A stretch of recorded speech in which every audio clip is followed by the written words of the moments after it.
Do, What is my juice? Good morning and welcome to the Mess Show. Today's stream, as the title says, is we are actually going to put a car out of Legends on the track. Now, yesterday I said that I was going to go through and do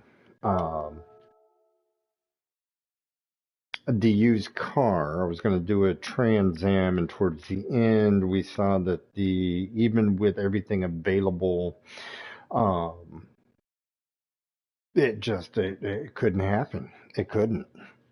So I was like, well, I've got a Hellcat swapped Dodge Challenger 1970 out of the Legends that I could run on Le Mans, which you're going to see that in a later stream. But then I went through and I was thinking back to some of the cars that I picked up in Legends. Not so much for the historical fact, but just more as I thought they looked cool. And then come to find out, actually had some really cool historical facts to them.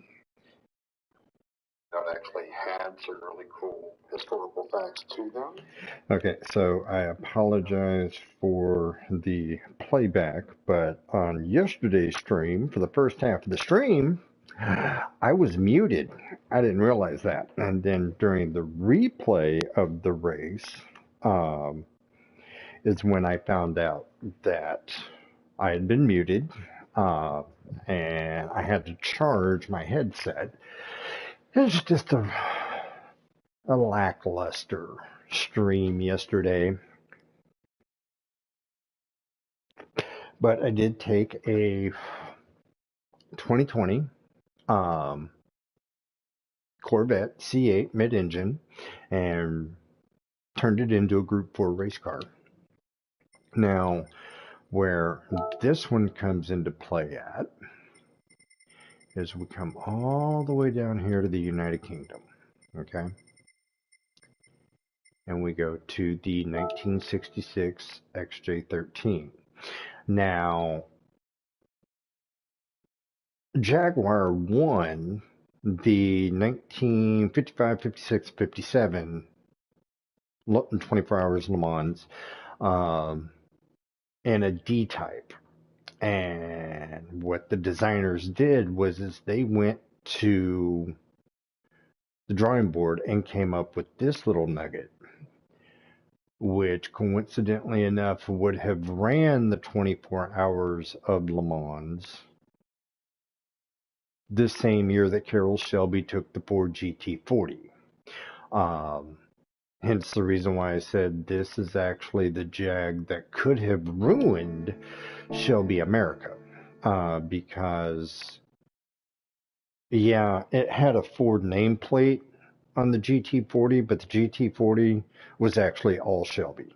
It was. Carroll Shelby, who won the 1959 24 Hours of Le Mans, was the second American to win it. The American won it in 1958. Shelby won it in 1959 in an Aston Martin. So, Jaguar came up with this little nugget. The designers out of the race division came up with this. This was Jaguar's first mid-engine race car. Management killed the idea because they didn't want the V12 to be known by the world. There was going to be like some secret squirrel thing. So as a result, this race car actually never got to race, which I was kind of like, well, that is some sad pandas. So me being me, we're going to race it. Let's see here. Hang on a second. I got to clear. There it is. I got the Amuse Nismo 380 out of a roulette ticket. So we are going to run a race car that never got to run. So the natural, as you saw on the screen earlier, the natural performance points for this car is actually 688 because I went to the tuning shop and put racing mediums on it, I believe, is what's on there. Um,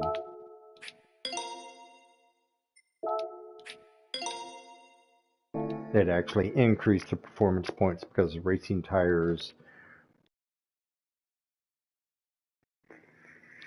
your racing tires, the tires that you have on will actually dictate your performance points actually kind of exponentially. Hence the reason why sometimes you'll see me run cars on these tracks that are hard tires only because those are the only racing tires I can put on them because everything else is. So we are going to go with the mediums. And a racing medium takes it up to 693. Oh, wait a minute. As it pertains to all the other settings, they are bone stock. And I mean bone stock. The way that this car was designed is how we're going to run it today. So let's see how the XJ, I can only run racing mediums and racing hards, intermediates and wets. I cannot put on racing softs because it will take it over 700. So we are going to see what we can do in a vintage race car that actually never got raced. They only made one of these. And they were actually filming a commercial and the car got destroyed. True story. So fortunately they were able to restore the car, but as it pertains to the XJ13, there's only one in the world. And we are about to take the simulated version of it and run it on the track that they were probably eyeing to win. Now in 1965, Ford showed up, was it 65, 64? Ford showed up and it was a shit show. None of the cars that Ford took to the 1964 Le Mans finished. But in 1965, Ken Miles and Carroll Shelby came back with a vengeance. Ken Miles broke his lap record 3 times during that race. Okay, so on a fuel map of 1, see what we get for fuel economy.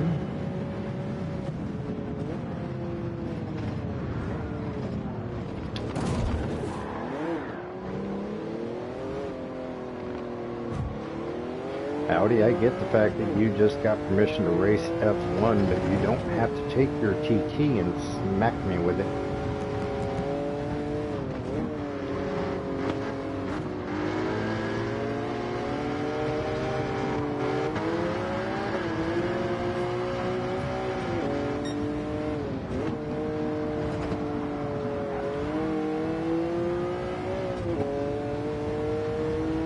Okay, so on a fuel map of 1, you get 2 laps. Let's go up to fuel map of 3, see if we can get 3 laps out of this thing, so I can actually register.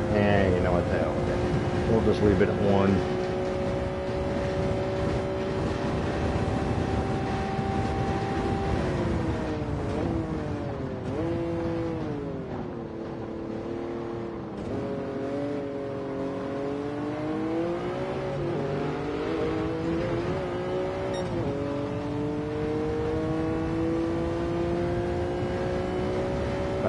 Yeah, and I had alluded to this yesterday, the fact of, with one of the updates, they took the money tracks and actually initiated certain penalties that weren't there before.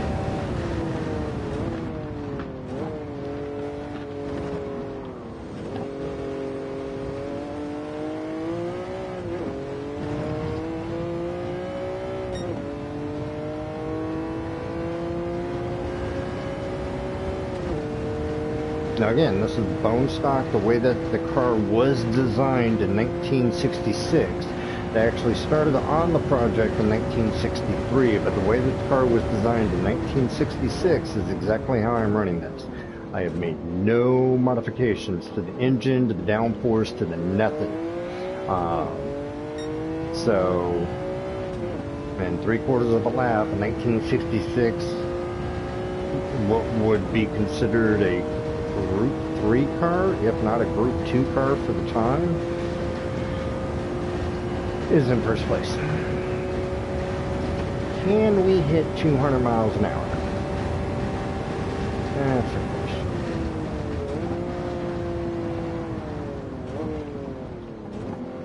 Now, I will tell you, this thing is not turning as nicely or as sharply as any of the current Group 4 cars. But I am noticing that my brake markers are all the same.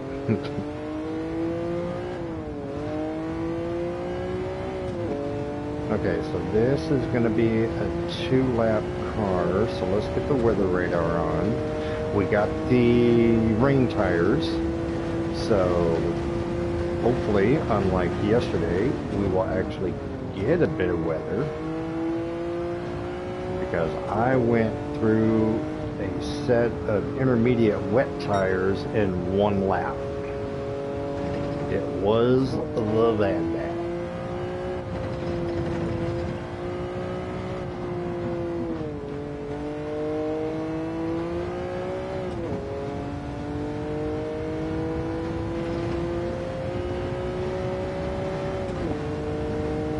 In my collection, I've got the 1966 Jag, and I've got the 66 or 65, 67, one of the 60s Ford GT40s. So, 411 for an outlap, which is actually on par. Oh. Okay, so that's going to require braking prior to that turn. Oh, lordy.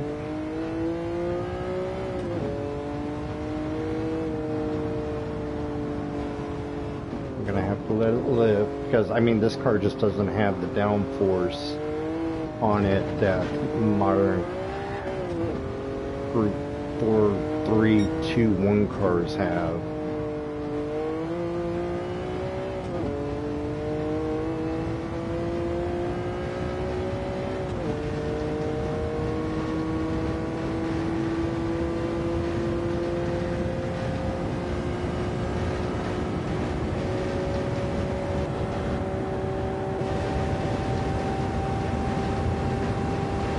Okay, so if you decide to be nostalgic, 200 meter board, 200 foot board, 200 board. Okay, before the 200 board.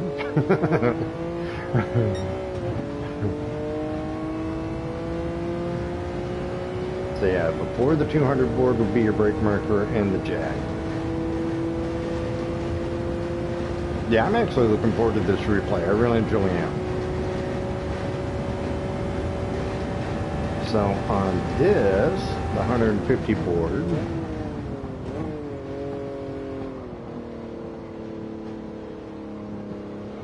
follow it around, get back into the gas. Just keep in mind, this old V12 doesn't have the rapid acceleration that modern engines do, so be a little bit patient.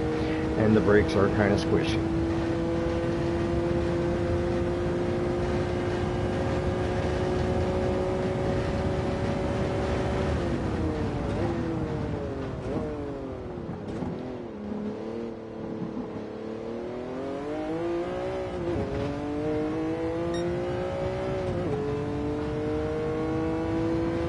This is the one nice part about Le Mans, is the fact that it does kind of go through and give you meter boards around the track. So I mean, you can actually pick a bona fide brake marker.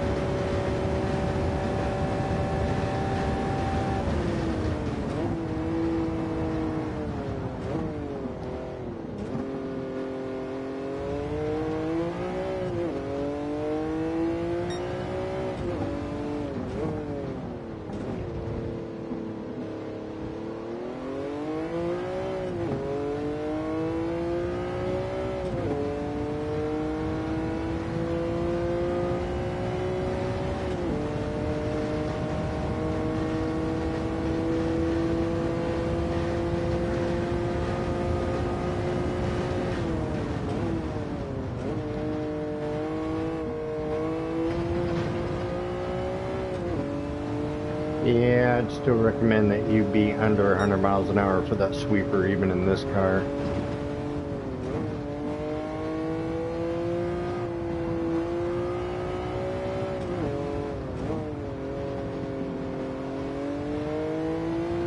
Okay, so it's just going to be like yesterday, where I'm going to put the intermediate on when I come in, and nothing's going to happen, or am I actually going to get weather on this one?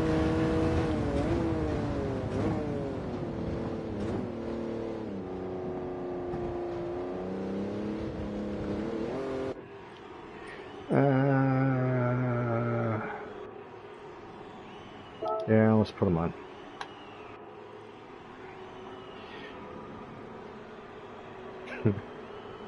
Welcome to the stream, Island. But yeah, I went through and checked the replay yesterday when I was at work last night, and yeah, I was muted, so I'm sitting here yammering away, just yakking it up, and nobody heard a damn thing I had to say. So I did a sound check. It is a cool looking car. But I've always had a soft spot for Jags. I have. Always, always, always.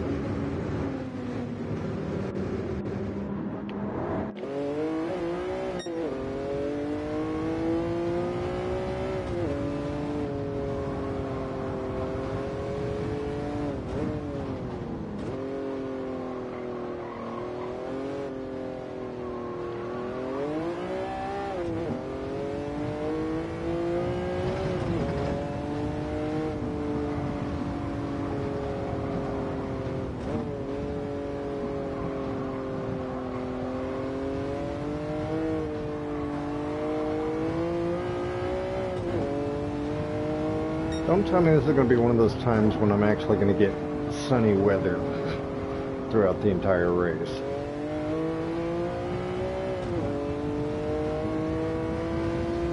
I'm probably going to end up with sunny weather throughout the entire race.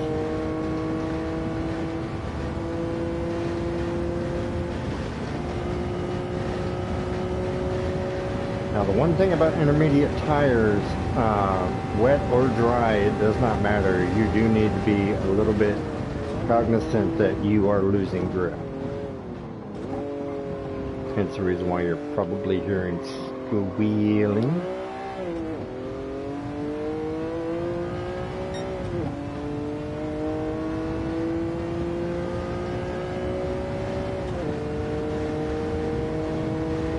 Yeah, I've still got shadows, so I don't know if I'm going to get late rain or if I'm getting no rain. And this is always the one downside to using this as a money track, is the fact that you actually never know what you're going to get.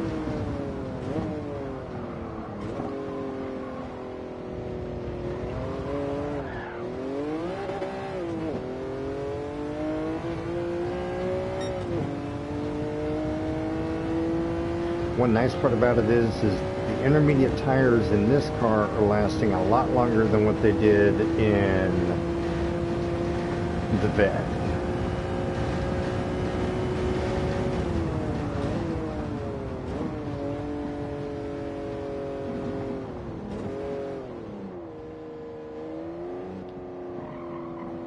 Okay, so we get a little weather or a lot of weather?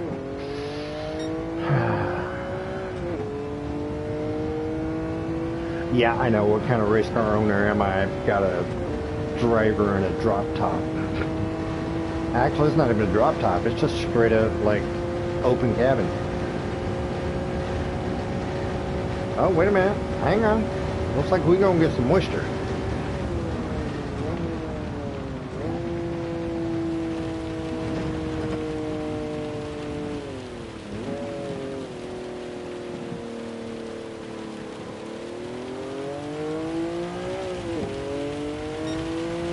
Yeah, my driver's going to get pneumonia, I know. I'm a horrible owner.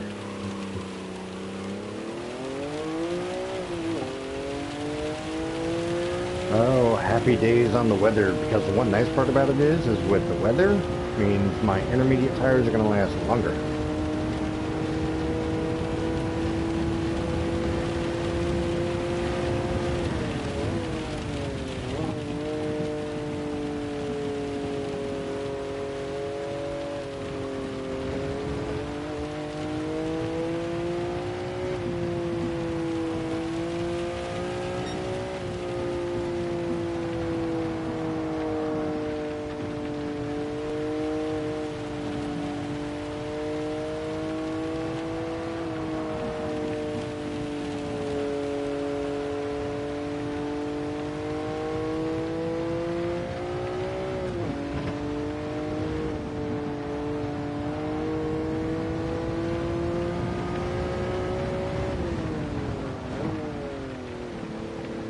So when the rain starts, you need to have your brake points a little bit different, a little bit further back. Not, you don't have to like double your braking distance or anything like that. It's just be cognizant that you are on wet roads with wet tires on there, and all they do is mildly improve your grip. Okay, it doesn't make your car stick to the road. It doesn't put them on the rails. Lord, we are just dumping the rain on me, aren't we?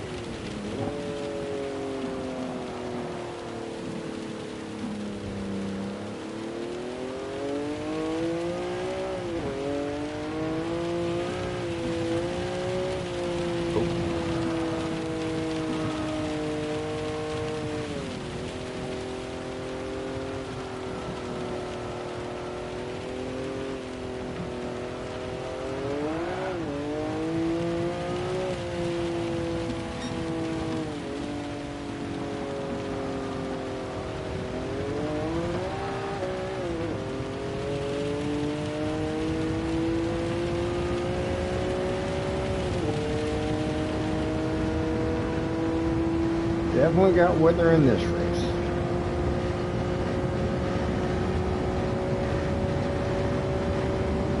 Yes, I did. I definitely wanted weather. Okay, so with the rain in this car, it appears the 300-meter board is where we need to be at. That was actually a really good brake point. Oh, well, now hang on. Slow down. Don't get squirrely on me.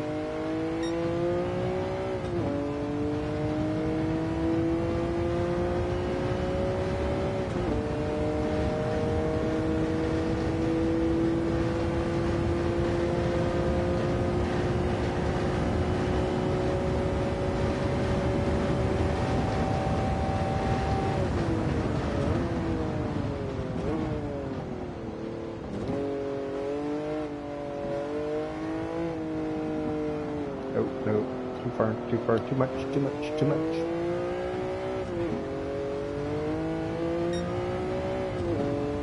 Now all I'm doing is hoping that that bar next to my tire indicators gets down below that first tick mark. Because if it's below that first tick mark, I can trust medium tires on this track. Okay, so the tire wear gauge that is on the far bottom left next to the clock, that is your wear indicator. So, or not your wear indicator, but your moisture indicator. So up to that first notch, you're okay with just medium soft hard tires. Once you get to that first notch, that's where you need to have your intermediates on. Once you get to the second notch, that's where your intermediates stop being effective and you actually got to go with full heavy wets.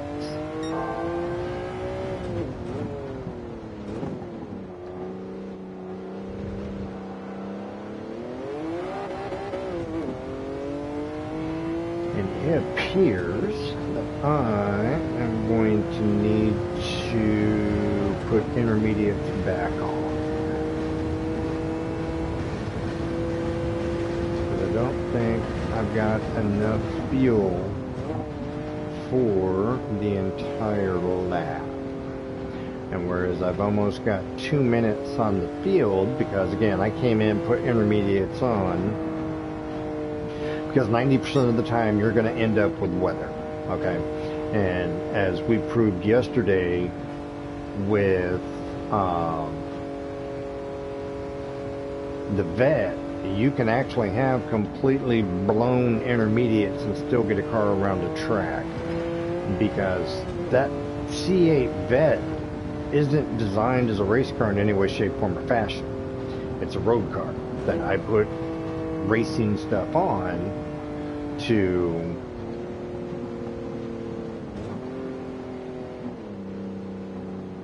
run this track.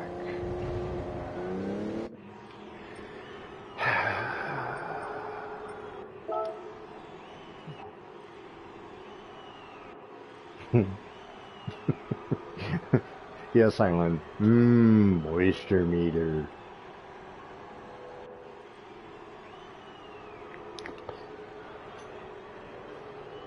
Now, this is most likely going to be a 7-lap race, so I can run 2 more laps on the intermediate.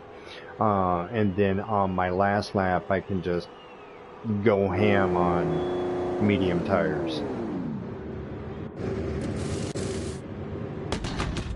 I got a little thing on my paint job. That is a good looking car. I'm sorry, that's just a good looking car. And again, it's bone stock. I didn't put a wing on it. It's nothing. The way Jaguar designed this car is how I'm running it.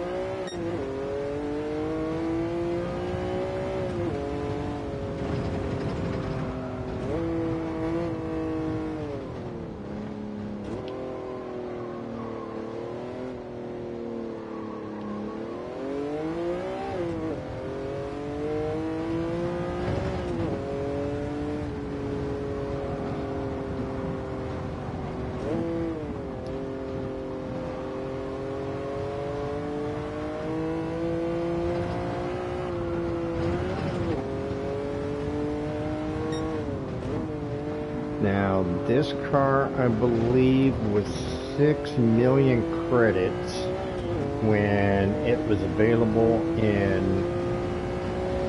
Legends. I can't remember if it was 6, 11, or 12. It was one of those. It wasn't a 20 million. My Shelby Daytona, that was a 20 million credit car.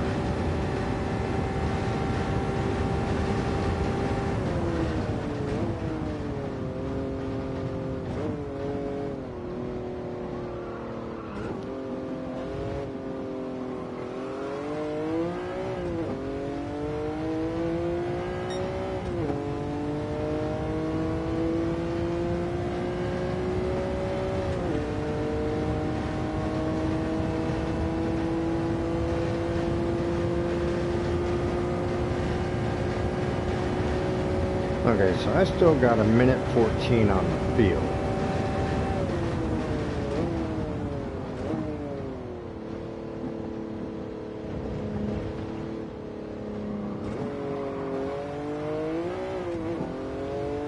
And it's about a minute long pit stop.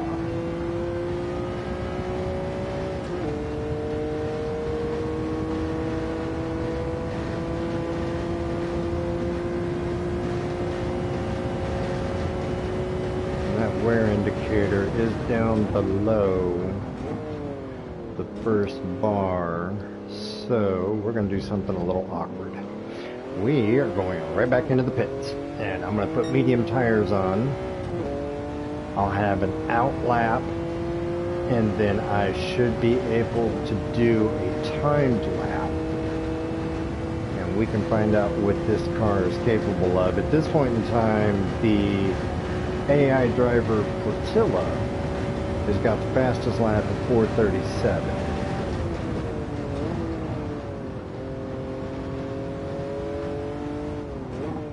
Which, if a 2020 C8 Corvette that I built to run Group 4 race can pull a 4:08 or 4 whatever.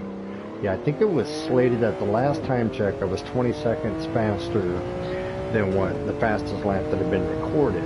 So if that car is capable of a 4:08, I should be able to beat that in this car, even without all of the modern racing fancy stuff.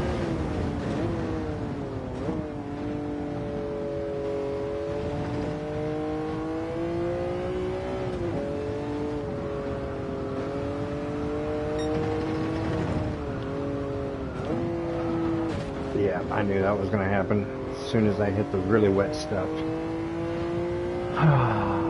Because even though I've got intermediate tires on, it's still going to hydroplane.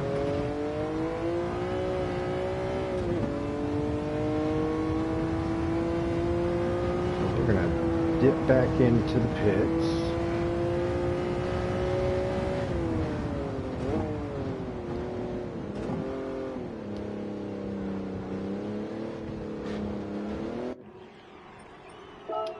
Oh, that is so not what I wanted, but that's okay.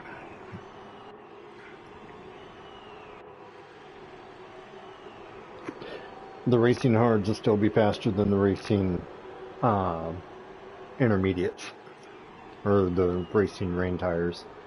And again, I've got a high enough or far enough lead that I can afford this. But the curiosity has got the better part of me.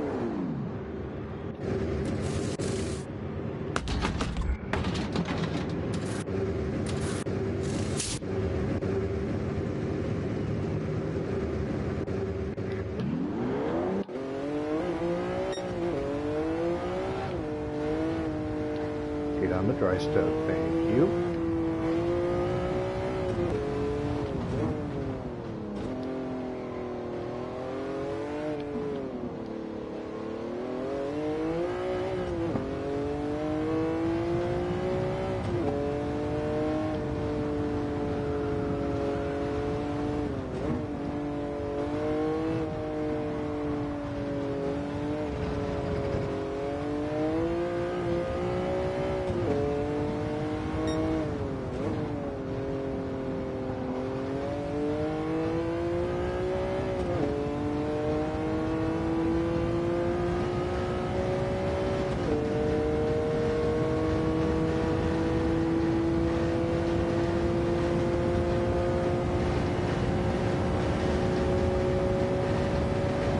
Yep, we were going for the fastest lap after my out lap.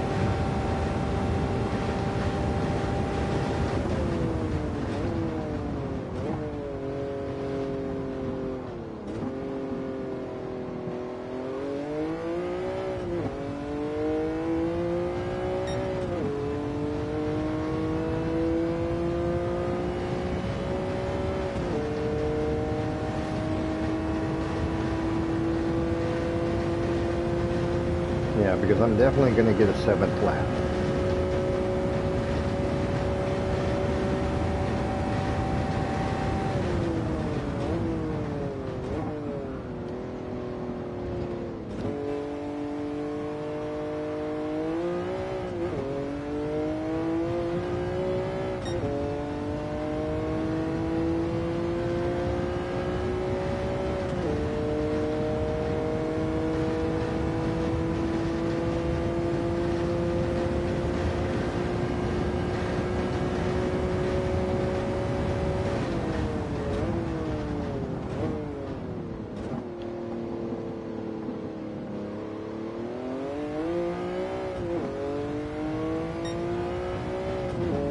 And the brake markers in this car actually aren't that much different than if I were in a Group 4 car.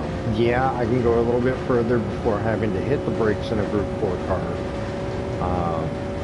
But the transmissions are different. Everything's just kind of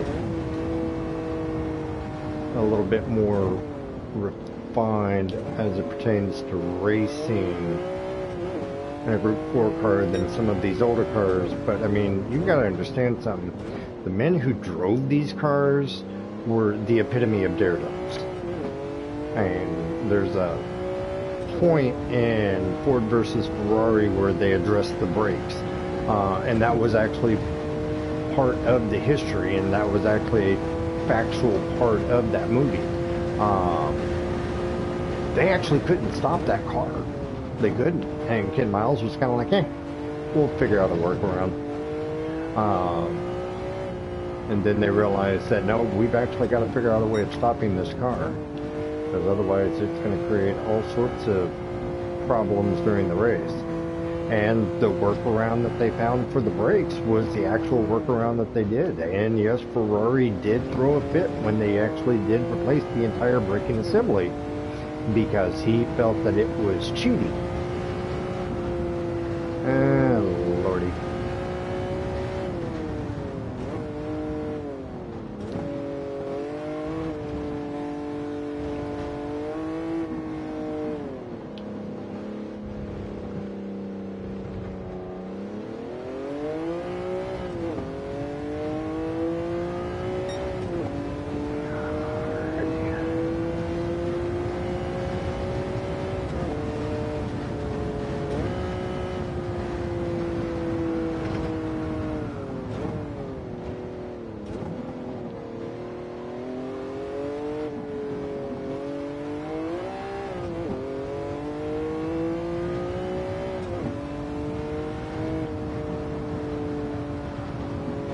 Stay on the dry stuff.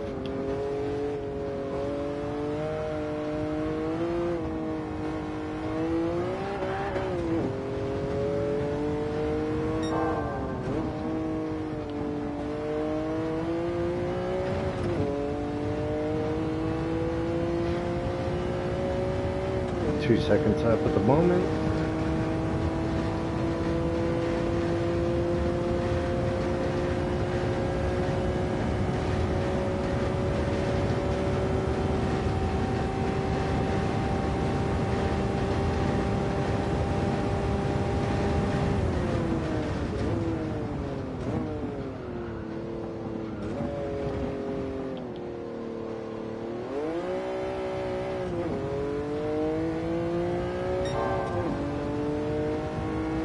Up by 7 seconds.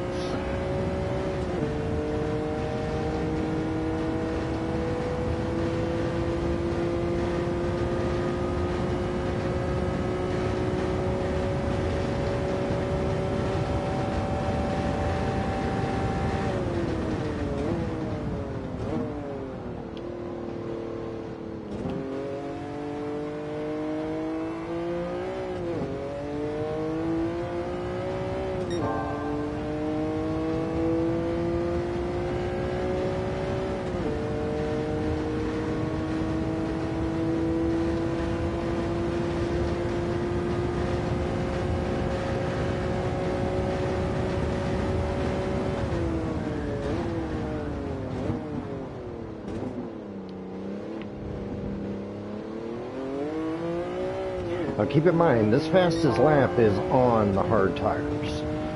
This isn't medium tires. I actually meant to get on the medium tires, but I ended up on the hards. The only person that was actually able to make it out of the pits in time is Haywood, which is actually a new one, because usually he's not the one that I'm trying to put a lap on. Usually it's either McEwen or Portilla, and either the Vet or the Viper.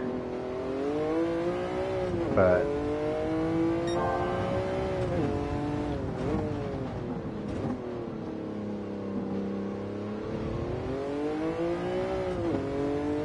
I'm looking at a 427 at the moment, or 417 at the moment. Alright, come on.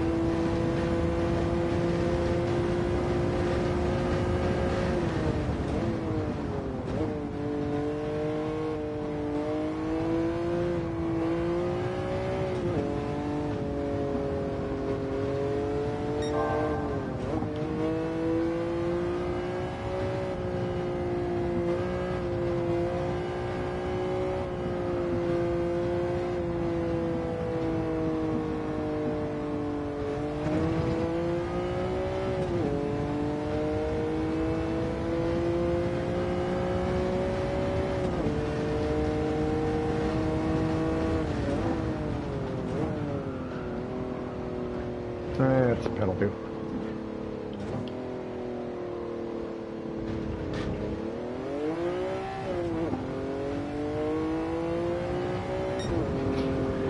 $410 and change.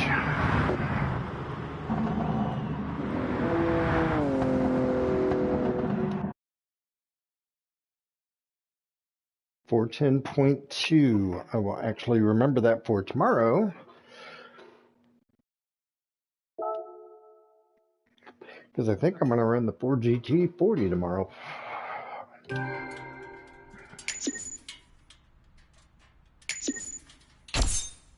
Hey, I got another 5-star roulette ticket. Okay, let's watch this replay, and then we will see what I get in my 5-star roulette ticket.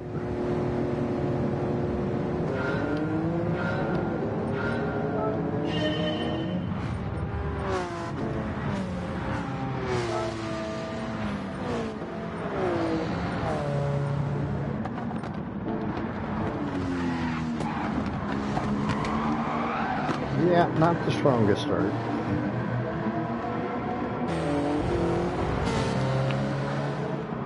Come on, get away from him. Get me to the point where I get away from traffic, because I want to hear what this thing sounds like.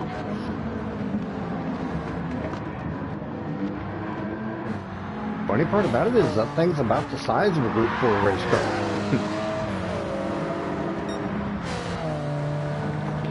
A little bit smaller, but yeah.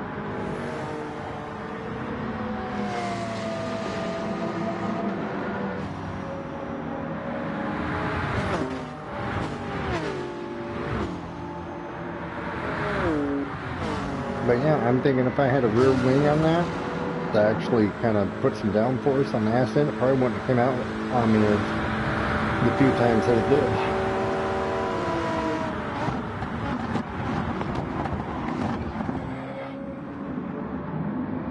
But I mean, it was very stable. It was very stable.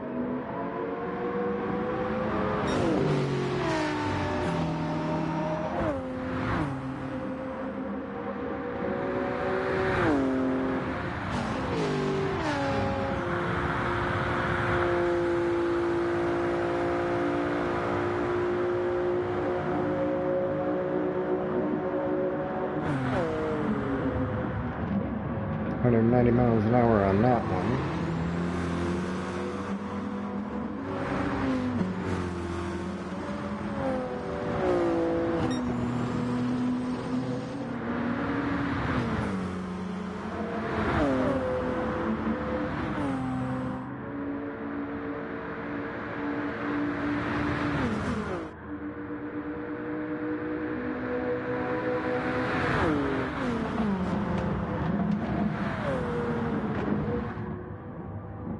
So it would have been interesting in 1966 if the executives of Jag would have let the racing department actually put this thing on Le Mans track. Would we have actually had a Shelby America?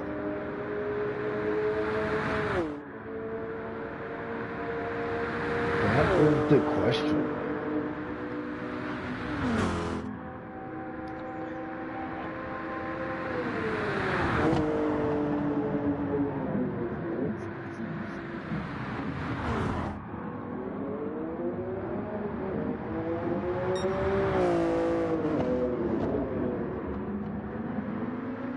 I mean, based on the size that I'm seeing, that thing was pretty much nothing more than a shell, an engine, and a gas tank.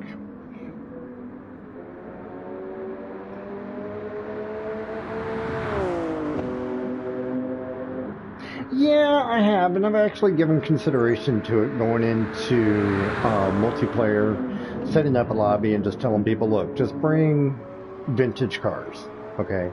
Nothing newer than 1977. And just put them all on the track and let them go to town. Because, I mean, Aston Martin's got cars that are out there. Aston Martin's got cars. Jaguar's got cars.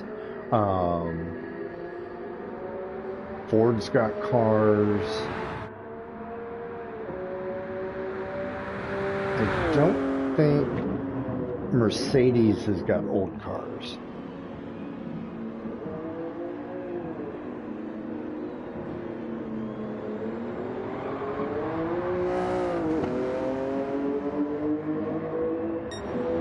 Well, I mean, obviously, I'm not the only Le Mans geek out there. And, I mean, I've been a Le Mans geek since I was a kid. I mean, just something about the 24 hours of Le Mans has always just been, yeah. I mean, don't get me wrong, I think the Nürburgring track is cool, but I actually prefer Spa over Nürburgring. And the only track in the Asian markets that I'm actually ever been interested in was Bathurst. Although I think, yeah, now it's called Mount Panorama. But I mean, the Bathurst track is the only one that I've always...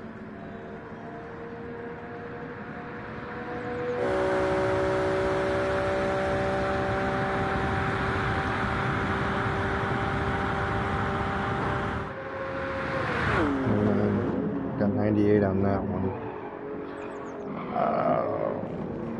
That was horrendous.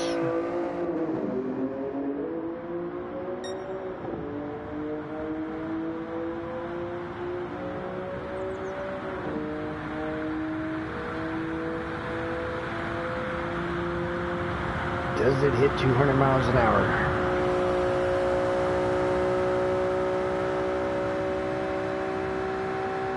Actually, of all the straightaways, I think this is the shortest one. Yeah, because I think after this little chicane, S-curvy little thingy, this is actually the longest one. And I mean, it's not a full straightaway. I mean, it's got mild sweeping turns. But I think this is the longest one. Is this the longest one, or am I thinking of the one after this? Oh, I'm thinking of the one after this.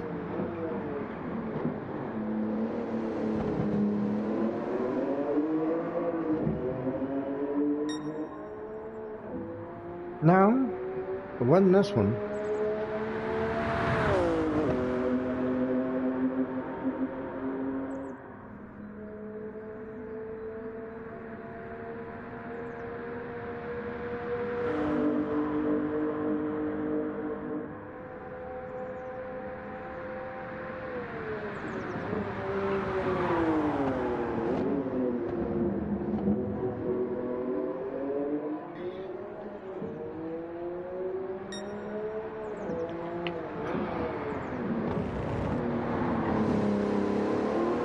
Oh yeah, in the immortal words of Samuel L. Jackson and the Hitman's Bodyguard, it's a nice looking Jag. Although that Jag's a race car, so there was no supermodel ass in that car. Although I guess there could have been.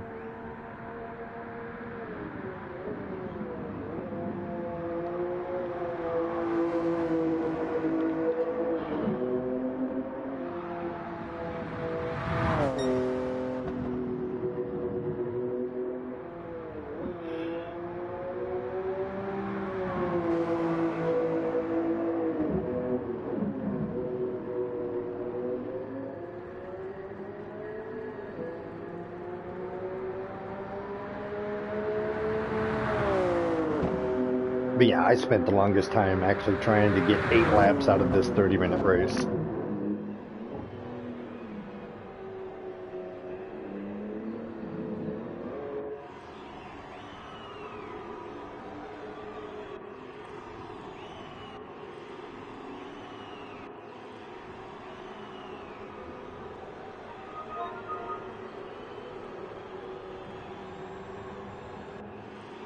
Just getting all sorts of PSN notifications.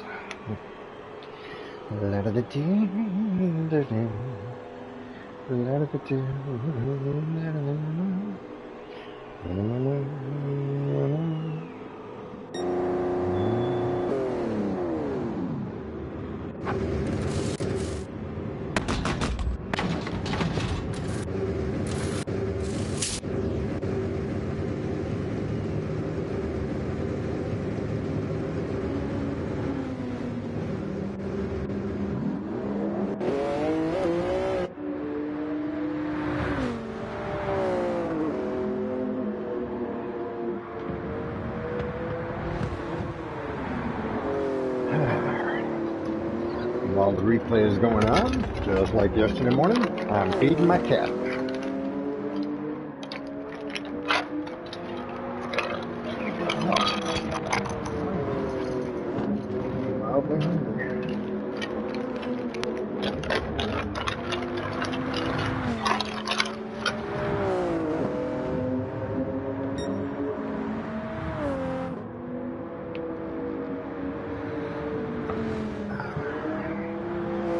Might as well top off his water bowl while we're at it.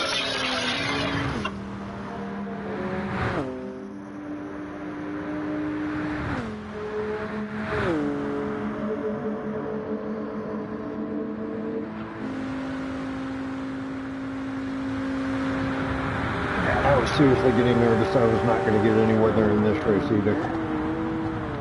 Which, I gotta be honest, had I not gotten weather in this race, the following races I wasn't putting rain tires on at all. And then I saw the moisture starting to come in and was like, oh thank God. And then I saw that I was actually getting proper moisture. I was like, oh dear God. It's the bad.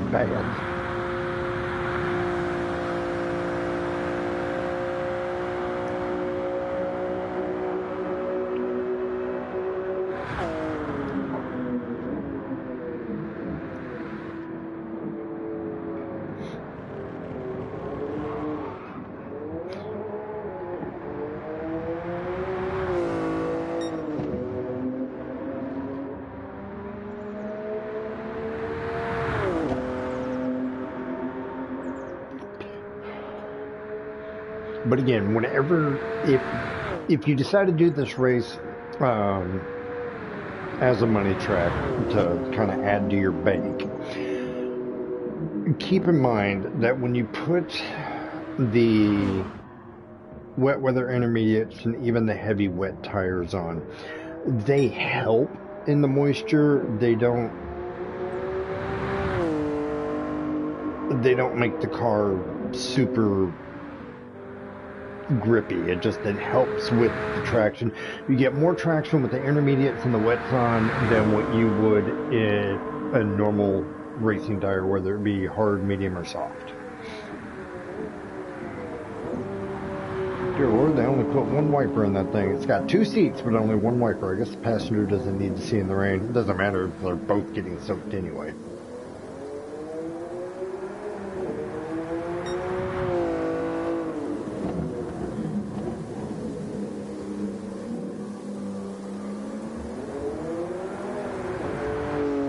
Although I gotta be honest, I do find it odd that they don't have the lights on. I mean, the Viper's got his lights on. It is raining. The headlights should be on. Are the headlights just for show?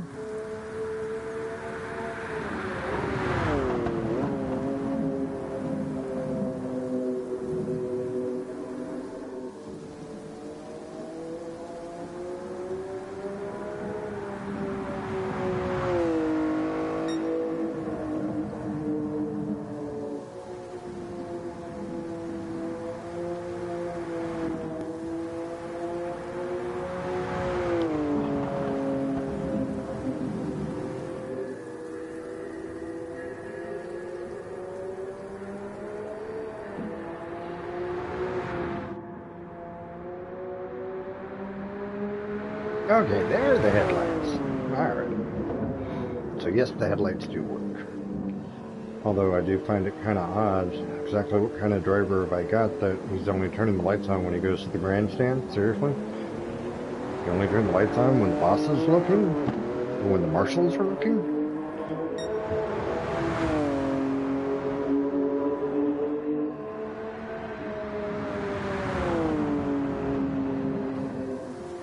Lots and lots of water spray.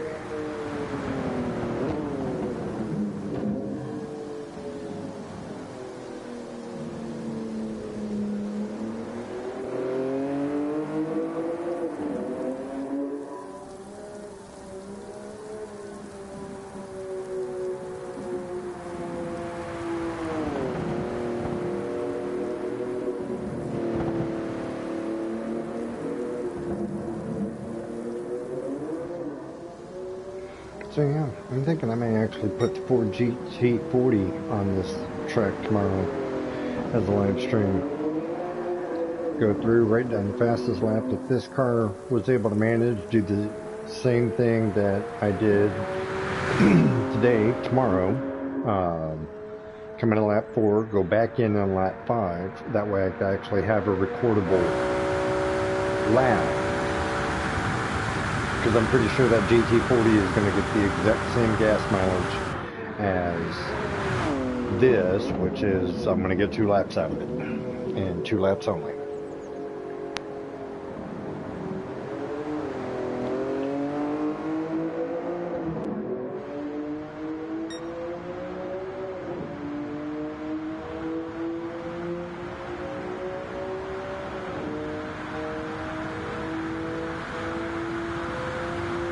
But that V12 does make a pretty sound.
Okay, so I'll grab my phone here real quick because Alan has been sending quite a few images during this replay.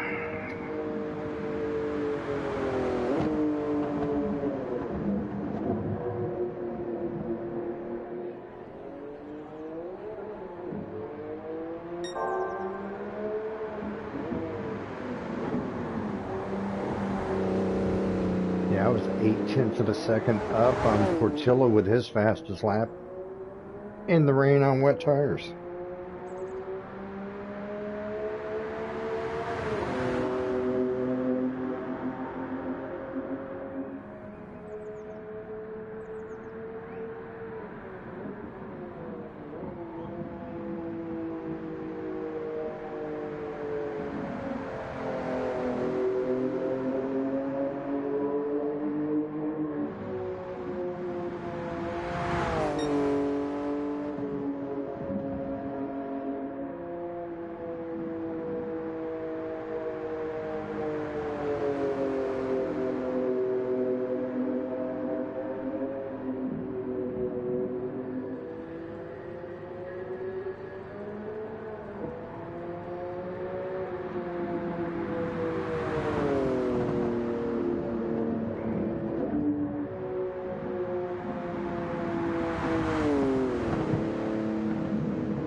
Interesting. Okay, now I see what Alan sent me.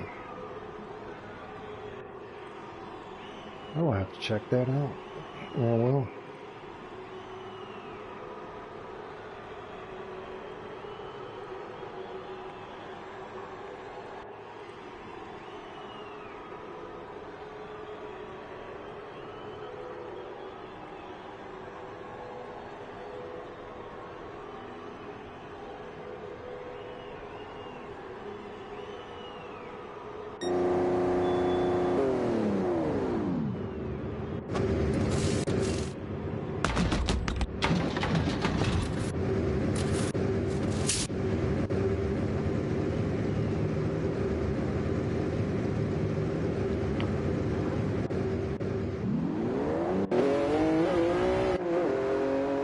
Yeah, moisture meter on the tires wasn't going to allow me to swap to mediums just yet.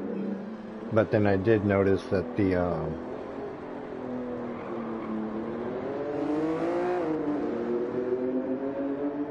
that the track was drying out. And that's when I was kind of like, you know what?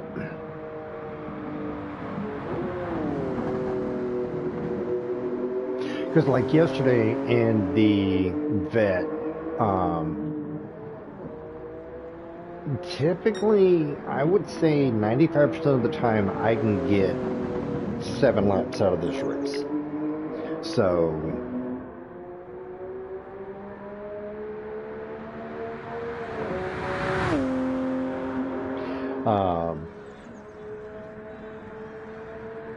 so especially when I'm in a situation like this where I'm so far ahead. Now, the one thing about money tracks, and the one thing that I actually had to explain to one of my coworkers, was when you're doing a money track, Polyphony puts all of the cars, AI cars that you're going against, they're bopped. So balance of performance, so they're within the guidelines of what you would have with, say, a daily race. Whatever car you pick, you've got 100%. It's not a part of the balance of performance. So this car is unleashed. I mean, it's got its full power, full potential, full everything.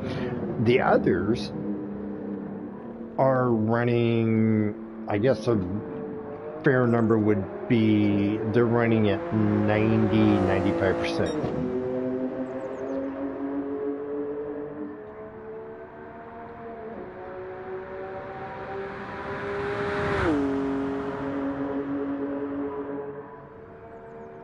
I have all the legendary cars? Oh, you don't have all the legendary cars that I do. Okay.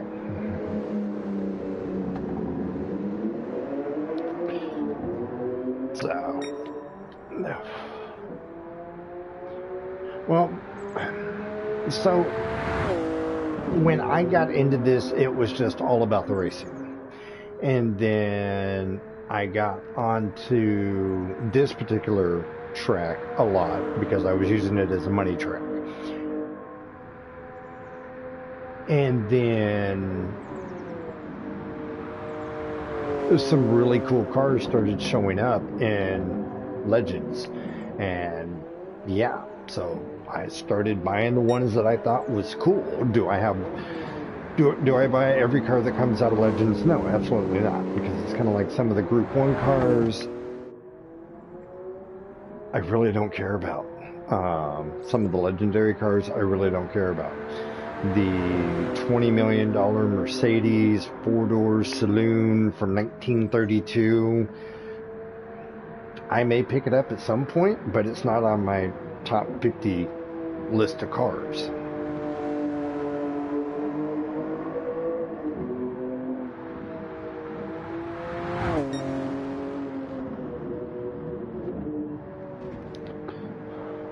That's where I kissed the wall at.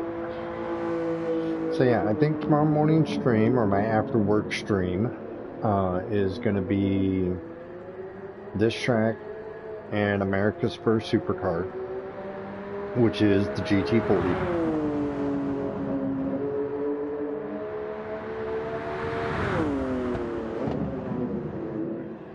I just got to figure out which GT40 I'm going to use.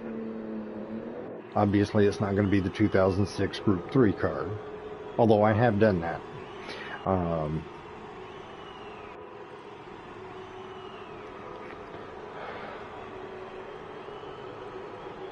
Went through, detuned the hell out of it, and ran it on this track and like spanked everybody's pee-pee with it.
Watching the speedometer to see if I ever got to 200 miles an hour.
this is where we went for the lap.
Is it? Nope. 198. Ah, okay. Let's take a look again.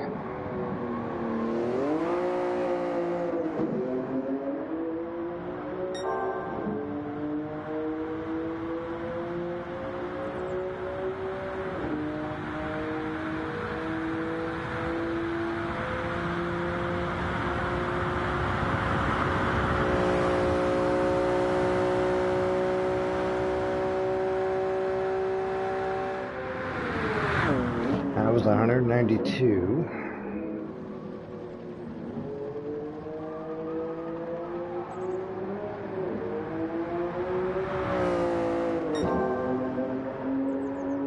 And at this point, the only two people on the track are myself and Haywood. Haywood is an American driver who races Lamborghini.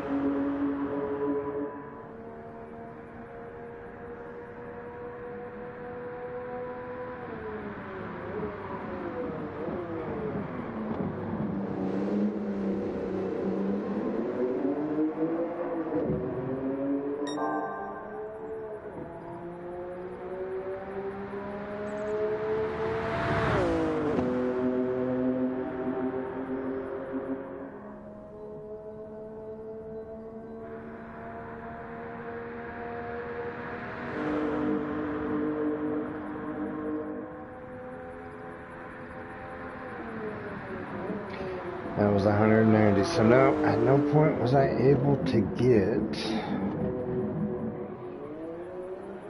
to 200 miles an hour in this car.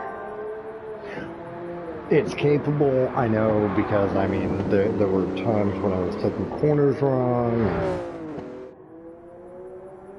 So is the car capable of 200 miles an hour? Absolutely.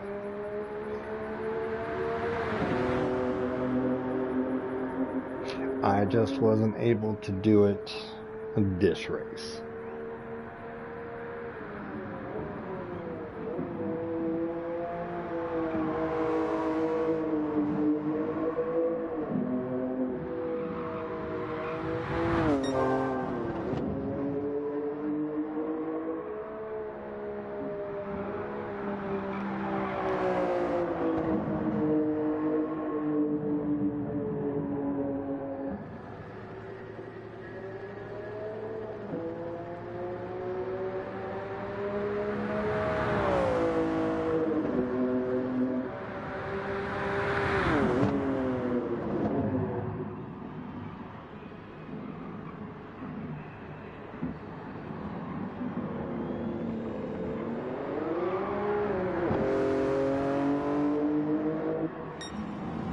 .410.271 was my fastest lap.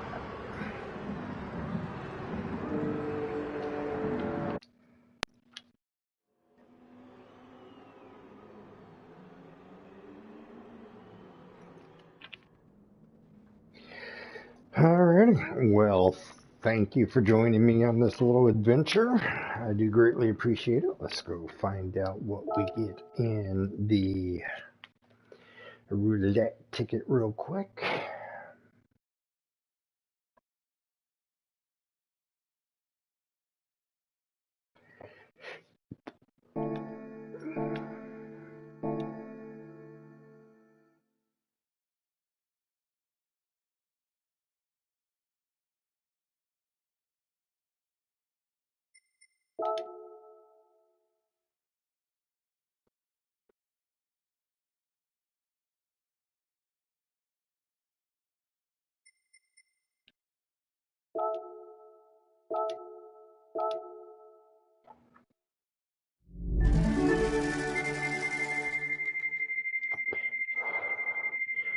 Give me the engine. I want the engine.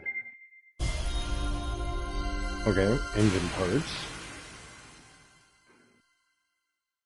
Stroke up kit for DeLorean S2, 2004. Alrighty, good times.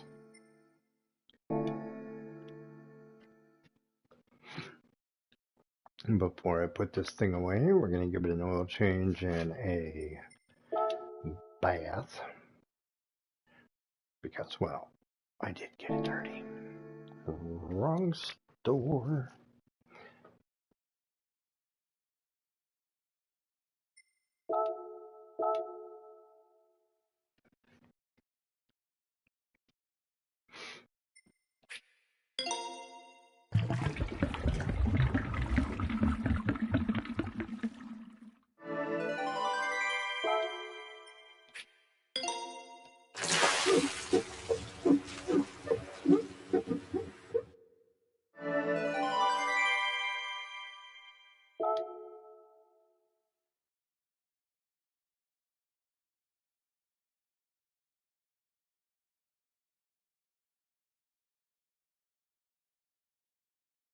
It is a good looking car.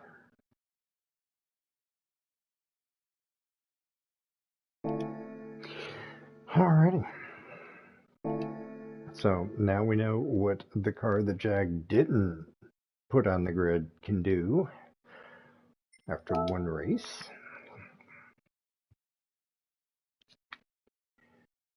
And tomorrow we will be in, let's get down here to Ford.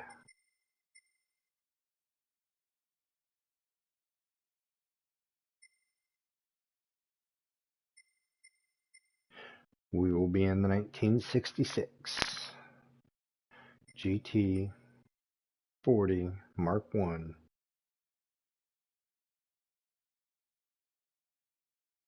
Alrighty.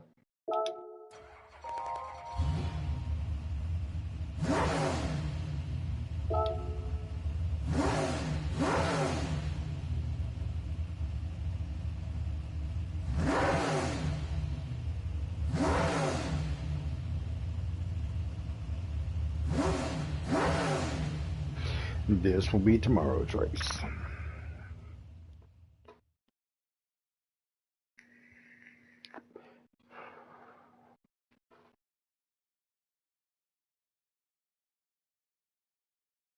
And go through and pick up some racing tires for it, dry and wet.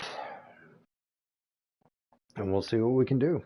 So thank you very much for joining me on this little adventure. Hopefully you'll join me tomorrow in this adventure. And as always, I love you.